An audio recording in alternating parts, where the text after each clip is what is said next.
हल्कू ने आकर स्त्री से कहा, सहना आया है, लाओ, जो रुपए रखे हैं उसे दे दूं, किसी तरह गला तो छूटे।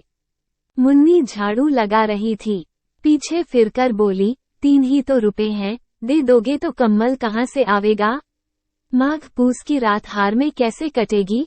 उससे कह दो, फसल पर दे देंगे, अभी नहीं। हल्कू एक क्षण अनिश्चित दशा में खड़ा रहा। पूस सिर पर आ गया, कम्मल के बिना हार में रात को वो किसी तरह नहीं जा सकता। मगर सहना मानेगा नहीं, घुड़कियां जमावेगा, गालियां देगा। बला से जाड़ों में मरेंगे, बला तो सिर से टल जाएगी। ये सोचता हुआ वो अपना भारी भरकम डील लिए हुए, जो उसके नाम को झूठ सिद्ध करता था, स्त्री के समीप आ गया और खुशामद करके बोला, ला दे दे, गला तो छूटे। कम्मल के लिए कोई दूसरा उपाय सोचूंगा। मुन्नी उसके पास से दूर हट गई और आंखें तरेरती हुई बोली, कर चुके दूसरा उपाय। जरा सुनूं तो कौन सा उपाय करोगे? कोई खैरात दे देगा कम्मल? न जाने कितनी बाकी है, जो किसी तरह चुकने ही नहीं आती। मैं कहती हूँ, तुम क्यों नहीं खेती छोड़ देते? मर मर काम करो, उपज हो तो बाकी दे दो, चलो छुट्टी हुई। बाकी चुकाने के लिए ही तो हमारा जन्म हुआ है, पेट के लिए मजूरी करो। ऐसी खेती से बाज आए। मैं रुपए न दूंगी, न दूंगी। हल्कू उदास होकर बोला, तो क्या गाली खाऊं? मुन्नी ने तड़प कर कहा, गाली क्यों देगा, क्या उसका राज है?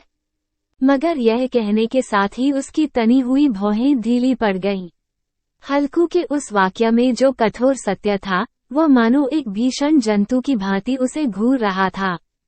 उसने जाकर आले पर से रुपए निकाले और लाकर हल्कू के हाथ पर रख दिए।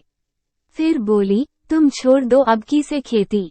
मजूरी में सुख से एक रोटी तो खाने को मिलेगी, किसी की धौंस तो न रहेगी।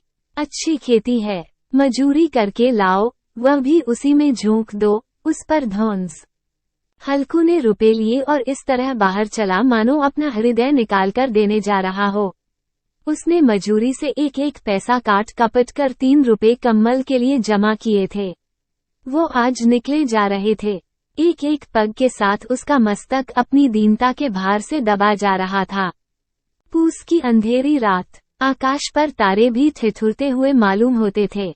हल्कू अपने खेत के किनारे ऊख के परतों की एक छतरी के नीचे बांस के खटोले पर अपनी पुरानी गाढ़े की चादर ओढ़े पड़ा कांप रहा था। खाट के नीचे उसका संगी कुत्ता जबरा पेट में मुंह डाले सर्दी से कूं कूं कर रहा था। 2 में से एक को भी नींद न आती थी। हल्कू ने घुटनियों को गर्दन में चिपकाते हुए कहा, क्यों जबरा, जाड़ा लगता है?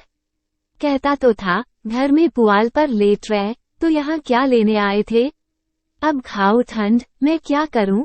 जानते थे, मैं यहाँ हलवा पूरी खाने आ रहा हूँ, दौड़े दौड़े आगे आगे चले आए। अब रो नानी के नाम को। जबरा ने पड़े पड़े दुम हिलाई और अपनी कूं कूं को दीर्घ बनाता हुआ एक बार जम्हाई लेकर चुप हो गया। उसकी श्वान बुद्धि ने शायद ताड़ लिया।